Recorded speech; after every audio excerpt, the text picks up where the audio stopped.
Hope for the best, but plan for the worst. That's sort of my overall generic advice for people who've been in a car wreck is you're in a car wreck, somebody rear ends you, they say, oh, I'm so sorry, it's my fault, here's my insurance card, I'm going to take care of everything. I hope that's how it goes. I hope you don't have any problem at all and you never have to talk with an attorney. But you want to get a copy of that person's license, just take a picture right then and there.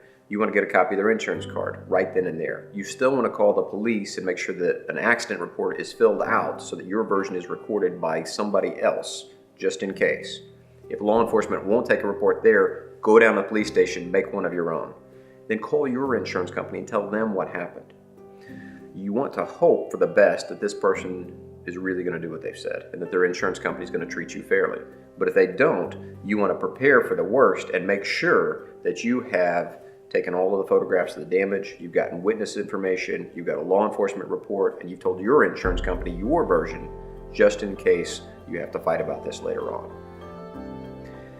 If you think you need to talk to an attorney, you should. It can't ever hurt you to talk to an attorney. The first consultation's free. Protect yourself just in case.